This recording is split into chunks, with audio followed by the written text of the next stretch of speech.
Hello and welcome to the BucketLister Podcast. Join your host Keith Crockford, along with special guests who have travelled the world, here to share stories of their adventures and plenty of inspo to add to your bucket list. Now, let's get into today's episode. Hello everyone and welcome to this episode of the BucketLister Podcast. I am your host Keith and today I'm chatting with Mark Wright. Hi Mark. Hello. So Mark, give our listeners, you are kind of a guru of the adventure travel market. So just give our listeners a quick kind of rundown on how long you've been in adventure travel, where it started from, where you've been and where you are now. Yeah, a long time ago. I started in adventure travel, really, I suppose, before I started working in adventure travel. I, did a degree back in the 80s. 1984, I finished my degree, and 2 days after my final exam, I went off traveling. Didn't really know how long I was going for, but ended up traveling for about 2 years. And the further I got into that journey, the more adventurous I became. And I hadn't really been a traveller before that. I came from little Peterborough up in, where a lot of people I knew had never even been to London, let alone overseas. And I found myself, trekking with hill tribes in Thailand when nobody had even heard of that happening.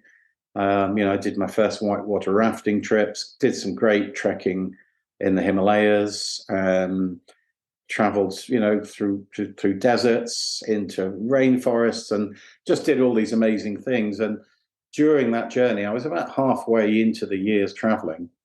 And I was the classic. I was in New Zealand at the time when it happened. And I just suddenly thought to myself, I want to do this for a living. And I just then, for the next year, tried to think about how I could do that, how I can actually get paid for doing something so amazing. And, my passion really came from wanting to explain to others and to get other people traveling. And I'm sure that's why you and a lot of tour operators do what they do. It's because they love travel themselves and they want to get other people to do similar and to expand their mind and expand their field of vision and their experience, learn how other cultures live. And so that was a big driving factor for me. To answer the question, I got into it. I came back to the UK. I applied to, a few adventure travel companies that were around at the time. There weren't that many. There were kind of the overland truck style companies. And I did apply to one of them and I got accepted, but I didn't take that job. And that was Encounter Overland, they were probably one of the most famous, and they were a great company actually. And I'm sure I would have had a great time if I'd gone to them. But I went to explore, and they were a tiny company at the time, 7 people in a little office in Aldershot, and decided to take that job. And it was a very different industry. Adventure travel then was very niche. There was a lot of people with beards and sandals and pipes, and that seemed to be the kind of the genre of people that were into it. And it really, I think, started to get going maybe 5 to 10 years after that it became a bit more mainstream. It's been a journey, and it's been a very enjoyable. Most of the time, it's been a very enjoyable journey. 37 years now, I think. Yeah, just into the 37th year in travel. And what sort of job roles were you doing when you worked in Explore then? So I started in marketing. I mean, I'd studied marketing. I did a degree in business, and did marketing as my main topic. So I went in and I was, writing trip dossiers and newsletters and doing slideshows. That was how we promoted in those days. There was no internet. Internet didn't come for another, 20 years, 15 maybe or so years.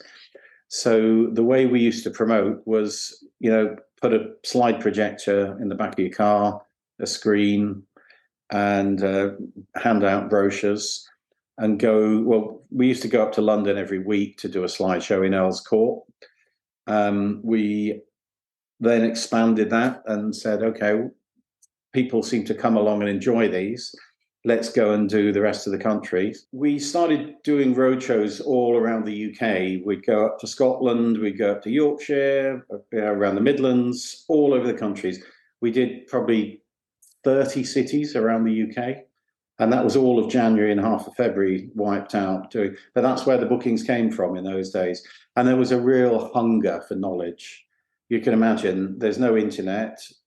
You sit and read a newspaper at the weekend. And I used to organise all the advertising as well, and sometimes press trips. But people would like to come out on an evening in the winter and look forward to and plan and understand more about the destination. So they didn't know, what to expect when going to the Himalayas. You couldn't just look it up online. You could the guidebooks were around, but there weren't so many of them in those days. There was the Lonely Planets, but there was not much else. And so people used to come out and they just wanted to know everything about every destination. We get 100 people at a time, with sometimes even more, a couple of hundred sometimes. And people were, wanting to book within, sometimes people would say, right, I'm going to book tomorrow. Occasionally they'd turn up with a check and pay overnight, but mostly they'd ring in to book then the next few days. And then, so you stayed there for a few years, and then was it from there that you went and set up what you're doing now? No, I worked for a few tours. I stayed with Explore for about 10 years, and we rode the crest of the wave of growth in adventure travel. And it was, I like to think it was all down to the marketing. I'm sure I played a part in that, but it was also the market was ready and people were traveling more and more. Airfares were relatively low price. People's incomes were going up in the 80s and 90s, and the exchange rate. I mean, you'd get $1.90 to the pound. And euro didn't exist at that time either. So, times were good and people were traveling and looking to be more adventurous. So I stayed there for 10 years. I then set up my own thing. It was called the Adventure Company, ran that for 10 years. I then, went to another company for about 10 years after that. And it was only 6 years ago that I started the Adventure Connection. So the Adventure Connection is not about tour operating at all. I've been a tour operator for 30 years. So the Adventure Connection is purely about making connections. And as we say, it's connecting amazing experiences with the marketplace. So we help to connect tour operators with the local providers, the DMCs or the local agents, inbound operators. And we're like a matchmaker, we often say it's like Tinder for travel, just helping to make those connections to help those local people. You were just out in the Maldives. Those people who run that local agency, Secret Paradise, they want to meet tour operators. Similarly, there's lots of tour operators out there who want to find an appropriate local provider. So we, with our knowledge, and it's not just me, we've got a team of us doing it, we can usually make those connections. And when you've been a tour operator for 30 years, you tend to go to a lot of shows. You meet a lot of local providers. They want to work with you as a tour operator. So you build the contacts up over many years. And, we've now got that into a database. I think we've got something like 800 DMCs on our database. DMC stands for Destination Management Company, for listeners who don't know. That's the local providers. And we've got about 1,000 tour operators who we're regularly in touch with. So yeah, that's what the Adventure Connection does. And we provide marketing services and a bit of PR. We do some websites, we do video production, a whole range of different marketing services, all for travel companies. Yeah, because I mean, we found the Adventure Connection quite early in the Bucket List company's journey, really, and I think we've created a really nice partnership between the two of us. And I think, we kind of stand together in terms of what we are looking for in terms of a DMC partner overseas, and then you, the kind of DMC partner that you want to represent, in essence, because you don't just take anyone on board, do you? No, and there are a lot of companies out there who want to connect into the UK market. We do our best to cultivate all of the DMCs that we work with to make sure that they are ready for the market. We do a certain amount of screening with questionnaires when we first take them on. And then once we start working with them, we have this thing called the best practice toolkit for DMCs. And we try to put them all through that. They don't always necessarily have the time to do it, but when we can, we put them all through this toolkit, and that helps them to tick all the boxes that are required from a UK operator's perspective. And unfortunately, fortunately in some ways, the DMC, the market here in the UK is very well regulated. There are a lot of responsible operators who want to get the best DMCs. And so we help them with safety and compliance, like public health, public liability insurance. Sorry, and make sure that their service levels are adequate. So yeah, there's a lot of things that we do to screen them and then to improve their ability to connect into the UK market. Yeah, and I think from our perspective at the company, it's kind of, it saves so much time going through like a company like yours to find our DMCs and partners, because they have gone through that process. And like you say, you're trusting the lives of your clients to go out there, and you need to know that they are doing everything that they actually are doing everything that they say they're doing. So for us, signing up with one of yours just makes it so much easier in terms of, we go out and, yes, we go out and see them and we'll do a recce and we'll make sure that what they're saying is true.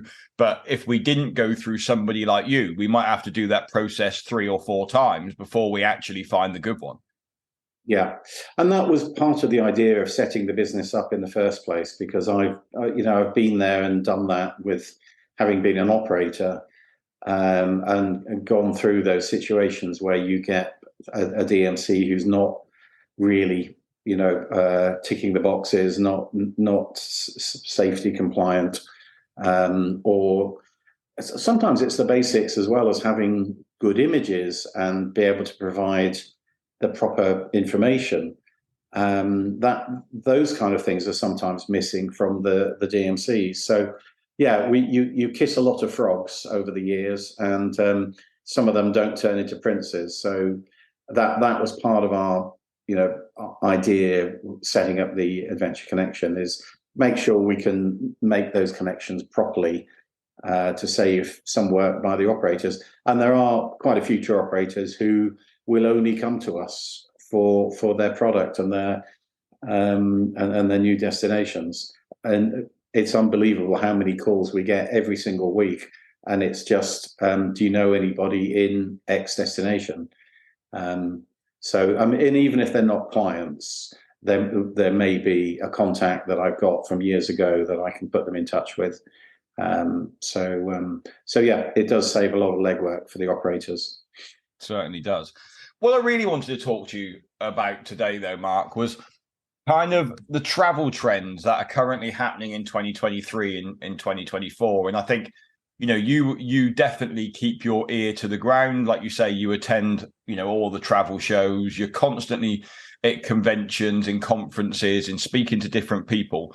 And obviously, from my perspective, I'm constantly always away at the minute, so it's very difficult to kind of catch up with what's happening in the world of travel all the time, because tour operators since the C word have just been very, very busy just delivering the products and getting people away again.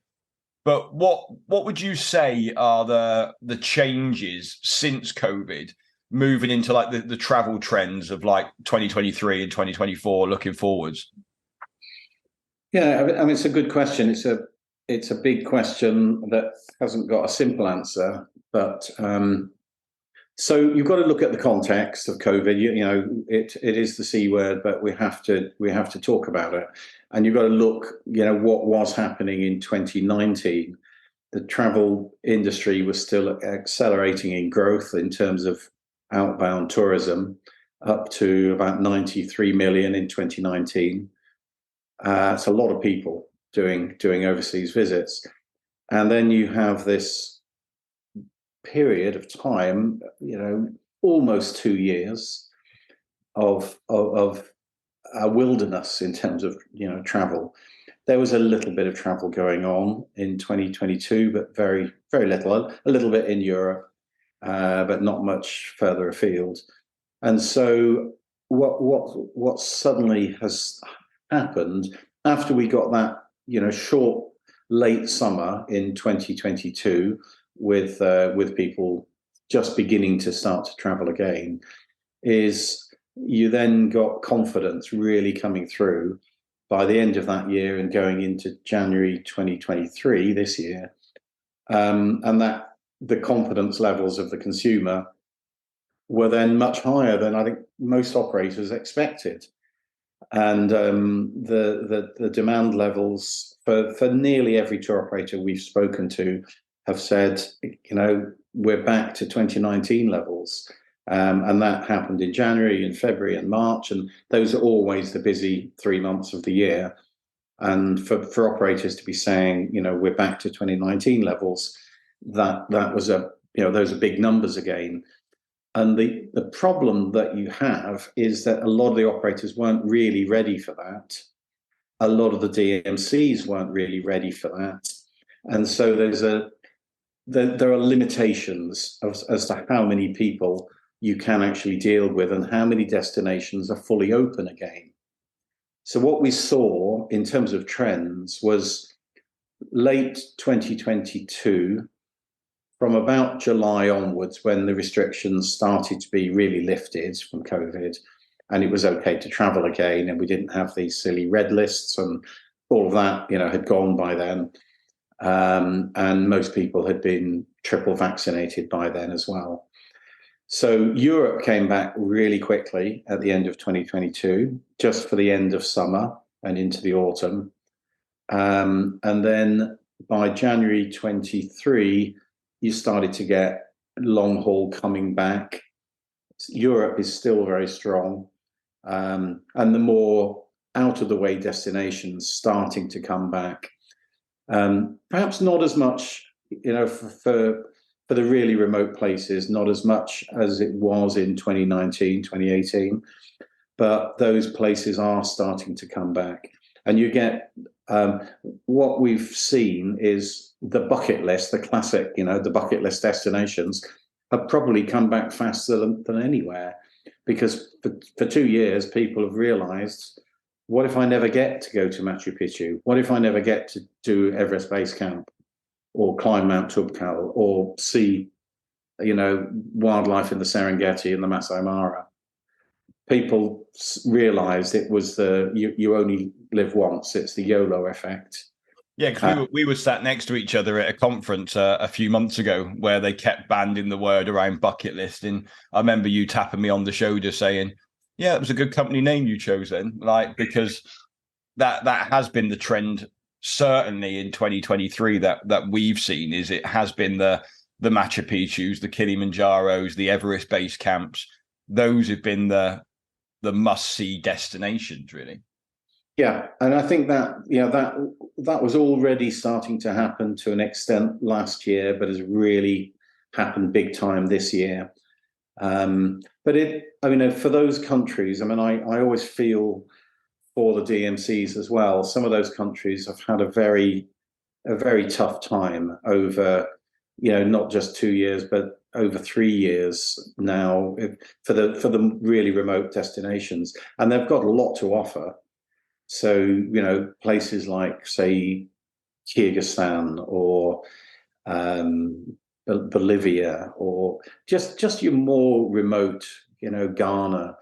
They're not your usual destinations, but it's great to see that demand is starting to come back and people are traveling to them again, and that gives those people a livelihood.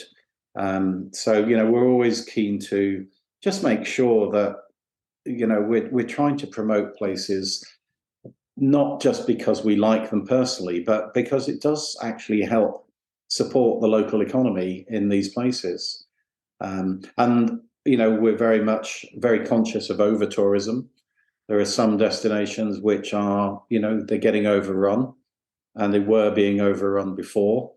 And, the style of travel that I've always promoted has been off the beaten track. Get to see the real country. Don't just go and see the tourist sites. So, that's it. I'm flying out tomorrow morning to Peru to go and do the Lares trek to Machu Picchu.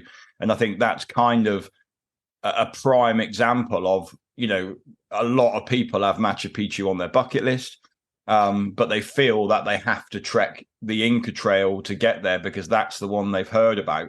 Whereas you've got the Lares trek or you've got the Salcantay trek, which offer more, I would say, than the Inca Trail trek does, just in terms of being amongst the communities, not being on, that main tourist path with another 200 trekkers every day and 300 porters. Like, it is there are other options out there, aren't there?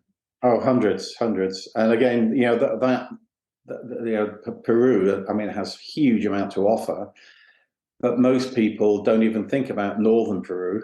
And there's a lot up there. There's a lot in the south. Some of that's not perhaps flavor of the month right now, but there are still lots of places within Peru that people aren't touching.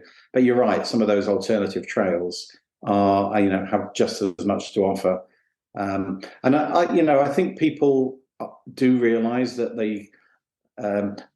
we deal with a well-traveled bunch of people generally. And I think once you've done some traveling, you realize that the last thing you want to do is to go, where there are thousands of other people. If you want to experience a place and get the most out of it, it's about meeting local people and doing it in a more genuine way. Yeah, I think it's really important to go and see the real country, isn't it? That's the thing, not just what Instagram potentially is showing you these days to see. Yeah, and it's not just about having your photograph taken in front of the site. Travel is all about the people you meet. And for me, the best travel experiences I've always had, it's been something unexpected, usually involving local people. And those things are just hugely rewarding. You learn. And for me, travel was all about kind of expanding my mind, not, and about the way I thought. And I've always got most when I've changed the way I think about a place, or I change the way I think about myself, having experienced another culture, another type of food, another experience, another activity. It's all about change and how it allows you to develop as a person. So what new destinations do you think, popular destinations, do you think are emerging kind of towards the end of 2023 and 2024 that people should, they might not be on their bucket list currently because they're not in that, they're not being promoted as well, or they're not as popular, but do you see anything coming online that is starting to sway to new destinations? Well, Africa is definitely on its way back. Africa got quite a lot of bad press and didn't get particularly well vaccinated for a long time. So they were behind the rest of the world, as they often are with aid and development. But Africa's definitely back. So South Africa is very strong at the moment, and the value of the rand versus the pound is extraordinary. So your money goes a long way. In fact, all of Southern Africa, Botswana, Zambia, Zimbabwe, Namibia are all coming back pretty strongly. Interestingly, Kenya and Tanzania bounced back. They were the one African destination that bounced back strongly last year. So even in 2022, which really surprised me and a lot of other people. But again, I think it was the bucket list, the YOLO effect that got people back there. So they're also looking like they're strong for this year too. I think Central Africa's and West Africa's starting to bounce back as well. We're hearing it's a little bit slow to get going, but definitely starting to come. And then most of Asia, probably it's the more popular spots first. So I say that, but India seems to have taken a little while to get going as well, and I'm not quite sure why, but it is now starting to come back. Sri Lanka had its fair share of problems and is again starting to happen. Southeast Asia, I think, is popular. So, Thailand, Vietnam coming back very well. Central Asia taking a bit longer, but it's certainly starting. We've got a fan trip running there in about a month to Kyrgyzstan. And that's been, we've had interest in that. So, and then Latin America suffered badly again through COVID. Brazil got a lot of bad press. So did Peru. But again, they've seemed to have shaken that off now. And people are ready. Again, the classic bucket list places. Yeah. For people who haven't seen the Pantanal or, Iguazu Falls, Corcovado in Rio, and the north, the Amazon region, then people are going back to those places now, and they seem to be coming back very strongly. And airlines seem to be returning more routes and more departures as well now, which was another problem. I mean, we certainly saw it that a lot of airlines weren't returning direct routes as they used to have. Routes were not even being returned at all, or they were only having 2 flights a week rather than 7 or 14 flights a week. So they seem to be coming back on board now as well. They are, and I think that's been a great help. I'm sorry, the rain is lashing at my window here. I don't know if you can hear it. I think the weather here has helped sustain demand, because we've had a long winter, haven't we? A long spring, and it just seems to have taken forever. And well, have we even had a spring yet? I'm still struggling to see a spring at the minute, but I know. But you're right. I mean, flight routings. I think there's not a week that goes by now where you don't see in the travel press new routes announced, and it's great to see more long haul coming back. I think there's still a long way to go. There's still a lot that you took for granted previously that you could go directly. So I think that will continue to sustain the growth over the next at least the next year. I think we're on a really steep upward curve at the moment, and I think it will continue. Some people saying it'll plateau, but I think the flight routing side of it is probably the thing that will keep it going. And within the travel industry itself, it is the adventure travel niche that is growing quicker than all other niches at the minute as well, isn't it?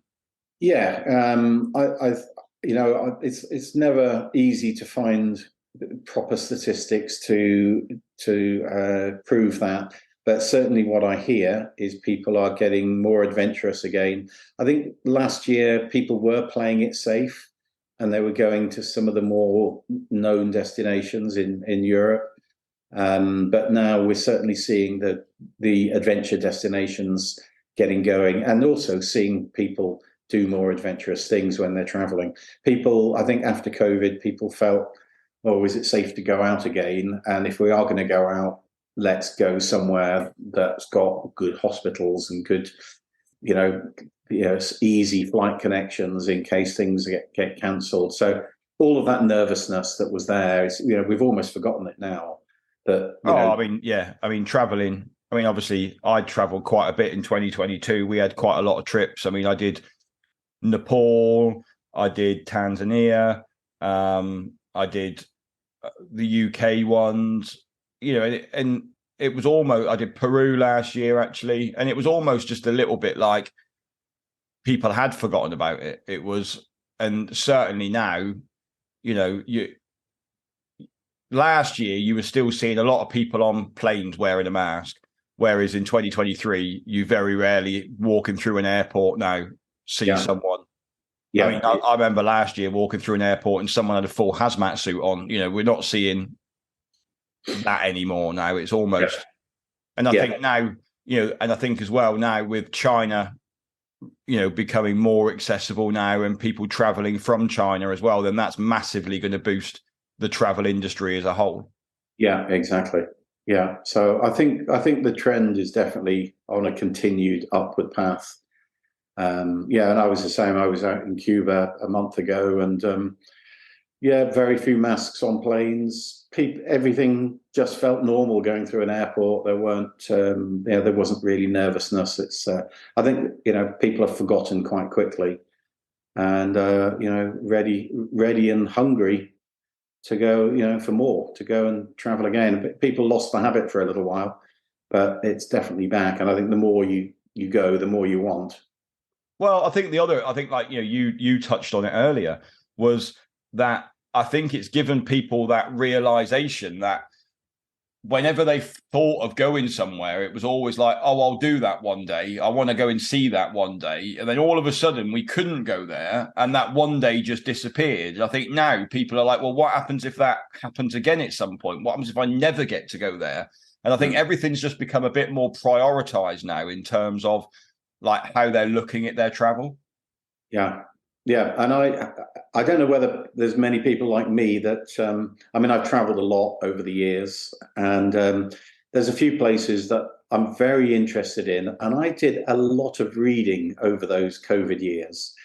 And so places like Central Asia, for instance, really, really fascinates me, the history of, the whole thing around the Silk routes and then the sort of the British Empire, the Great Game, and all of that played out in that region. So, I'm going to Central Asia next month, and I think those are the places that people maybe they don't go to first when they're interested, when they're kind of wanting to get back traveling again, but they're certainly still there, and they're on people's bucket list. So I think, if there's anybody out there who is like me that just did a bit of armchair traveling for a couple of years, then I'm sure that adds to that pent-up demand that people have. And it's, we British are great travellers. We have been since the times of the Crusades. People, they said that people who joined up for the Crusades did it because they wanted to go and see the world. And a lot of them didn't come back either after they did the Great Crusade. They would settle in places. So, I think we'll always be a nation of travellers. And I think we've got that small island mentality, isn't it? It's kind of, the world's a big, big place and we're only a really small part of it. And I want to explore what else it has to offer. Yeah, that and the weather here, which drives us away a lot of the time. So I always ask guests when they come on the Bucket List podcast, like, and you've almost touched on one there, and obviously you're someone who has traveled the world extensively, but is there still a couple of things on your bucket list, Mark, that you're still yet to tick off? Well, there's one big one actually, and it came from reading a book, which is called The Last Voyage of the Lucette. So I sail whenever I can, and it's a great sailing novel, and it's about a family that took off, from this country in, I think, 1972, sold their house, bought a yacht, and went off across the Atlantic. And on a round the world trip. And I won't spoil the end, but anyway, they talk about this part of Panama, this group of islands called the San Blas Islands, and it captured my interest. They're still autonomous, sort of tribal people. I know that's not necessarily PC these days, but they are genuinely a tribal people who kind of didn't accept Spanish rule. They became an autonomously ruled, or they remained autonomously ruled in a beautiful part of the world. And so, yeah, that's still on my list. That's an itch yet to be scratched. There's a few places here and there. I haven't been to Nicaragua. Still want to go there. No, you'll enjoy that. Nicaragua is amazing. Yeah, I've heard. My favorite country in the world, actually, and I didn't expect it to be, is Colombia. Okay. I want to go back there again. I just fell in love with it completely. Yeah, Sean had a trip to Colombia over Christmas and New Year this year. He said it was amazing. It's one that I haven't ticked off my list yet, actually. Yeah, surprisingly, I still haven't been to Vietnam, but I'm hoping I might get there towards the end of this year with any luck. And I haven't been to Japan yet either. No, so there's always, you can never do enough, really, can you? No, the world is a very big place, and we're only we're not on it for long enough is the problem, I think. So yeah.